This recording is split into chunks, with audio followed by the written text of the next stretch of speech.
Last time on Final Dreams of a Filly, Scootaloo made up her mind and said she knew what she deemed worthy of heaven. Time for Chapter 4. The world felt like it had exploded around her. Suddenly needles of ice punctured her lungs.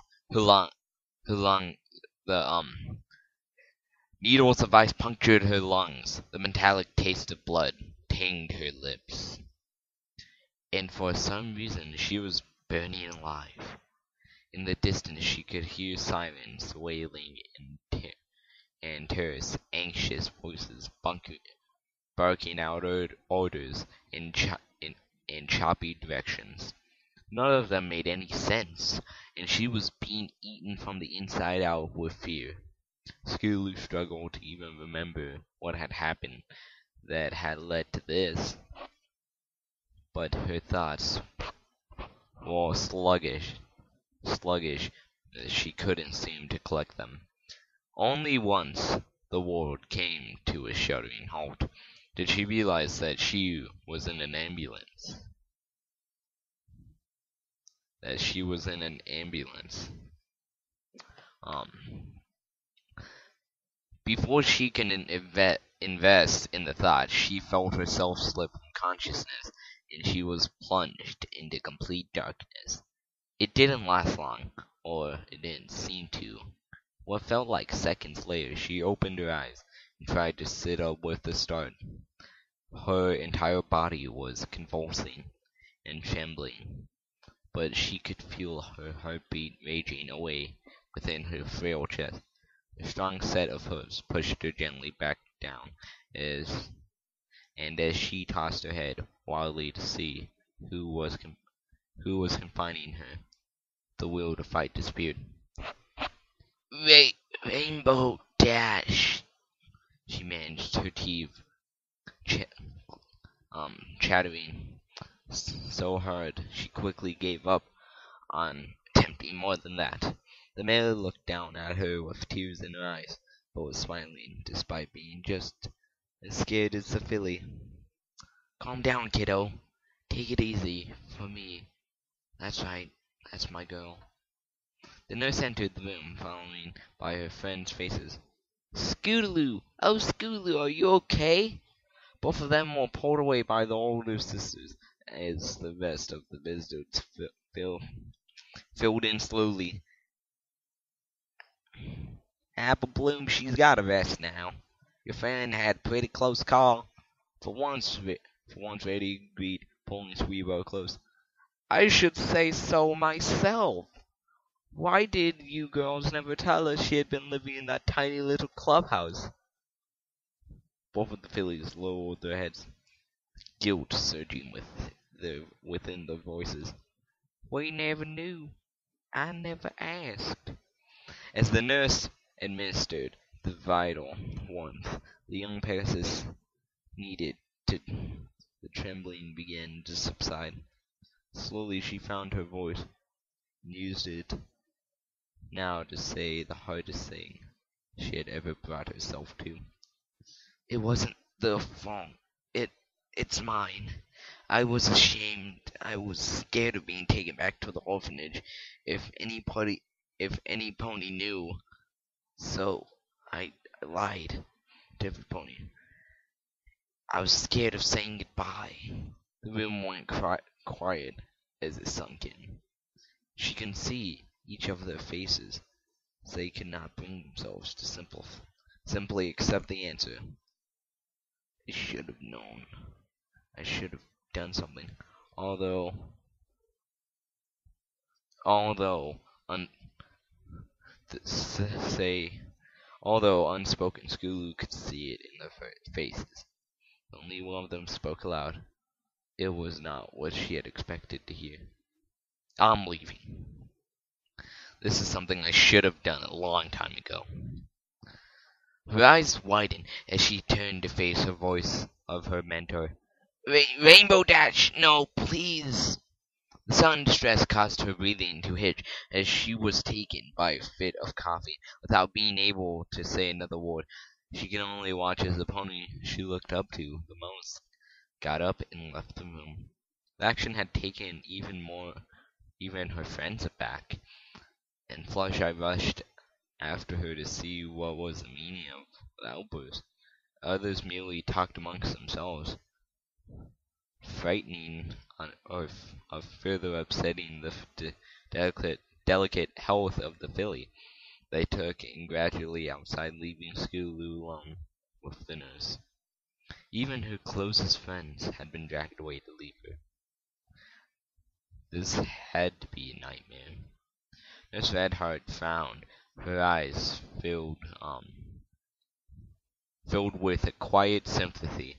She tried to lift her patient's spirits. She continued to work, gradually reintroducing warmth back into her tiny body. I'm sure there's misunderstanding, dear. Your friends are just outside discussing important things right now, but I'm sure they'll be back to visit once you're stable. The word caused Scootaloo to break from her sad reverie and realize that her body, she felt as though it was overly warm. What happened?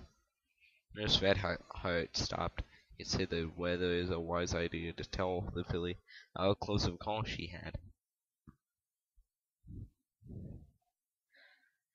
She tried to make it so she would understand. Sweetheart, they couldn't wake you up after your friends went home.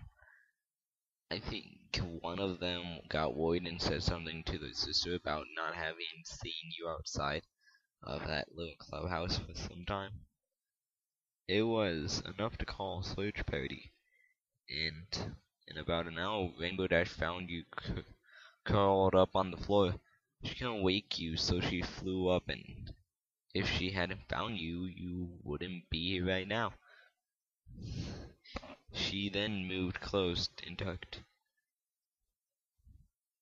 In the thick blanket close around the tiny Pegasus's wings.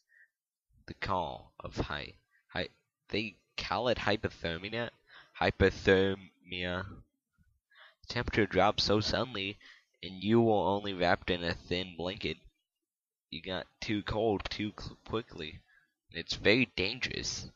I can honestly say that I'm grateful that you're alive and awake to be here right now. Scootaloo said nothing, but rolled over. It was so much to take in. It was so much to handle. She was so exhausted. Nurse didn't disturb her anymore with the rest of the details, but the mare did learn down to gently kiss the top of her head. Get some sleep. Good night, Scootaloo. The nurse walked to the door and gave one look back before turning off the lights, shouting it quietly, leaving the little filly to fall into further slumber. Morning brought with it a new world. Scootaloo slowly opened her eyes and took a deep breath. Gratefully, her lungs had stopped burning. The room came into focus gradually, and she found herself staring at something foreign. Rainbow Dash had come in sometime during the night and fallen asleep. The mirror was curled up on the small sofa in the corner. The room surrounded by flowers and gifts her friends had asked her to bring. Morning light caused her to stir, and a soft groan drifted from her. She opened her wings and stretched. It was then she noticed Scootaloo watching. She moved to the bedside. Good morning. Scootaloo lowered her gaze, braced herself for the lecture, which was sure was coming. Rainbow Dash had been awoken up in the middle of the night to go look for her in the cold. She had to deal with her stupidity and not knowing better, for not being more careful. She could hear her fears as loudly as they had already been spoken, and dreaded this stark reality. She had woken up too. The world was about to change. The words never came through. Rainbow didn't launch into a long, winded lecture or start yelling at the filly. She did not scream at her, at how stupid and useless she had been, nor how the unloved should be shut away. Instead, a gentle hoof took her on, and Rainbow spoke quietly. I'm sorry about last night. I was angry at myself. I've done a lot of stupid things, made a lot of mistakes. I'm going to try and start fixing them, though. Starting right now, Scootaloo. She gently took the filly's chin, and made her look up at her. Rainbow Dash smiled and took a deep breath before finishing what she had begun. How would you feel about moving in with me?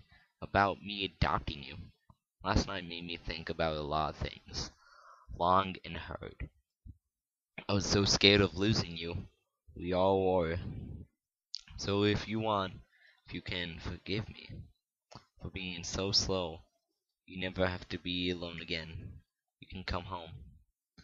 It took a few seconds before it sank in, but the filly answered without words. Tears brimmed, hot and unbidden with joy, as a relievable sob broke from her, and she hugged Rainbow as tightly as she could. The mare didn't push her away. She would never push her away again. And she would never wake up alone. This is the beginning of the rest of your life, kiddo. I promise to make it as much of an adventure as long as I can.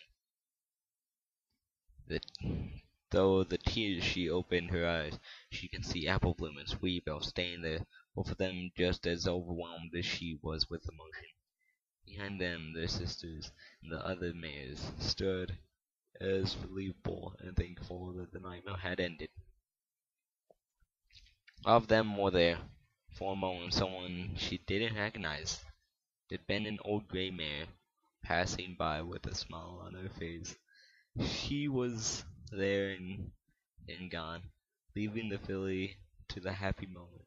Later that day, the adoption papers were signed and officiated. Scootaloo was released from the hospital a few days later as she walked out with her new guardian by her side. An old gray mare watched from the hospital window, sad brown eyes closed, and a tear slid down her cheek to meet her smile. The filly would never again see her, but she would remember her. She would be the one who chose all the pains and sorrows of life, so that every moment of happiness and joy was her own little piece of heaven that she would never have to wake up from again. Oh my god, oh my god, this was such a sweet story. My god. I love this story. It was awesome. It was a really great story, and to be honest, my thoughts of this story is really good. You like need to read it. I will put a link for all four chapters in the story. But oh my god, this was such a great story. My god, great. Now I'm tearing up now. Oh my god, I love this. So, otherwise I would like to say happy spring break. All of you people have fun, and goodbye.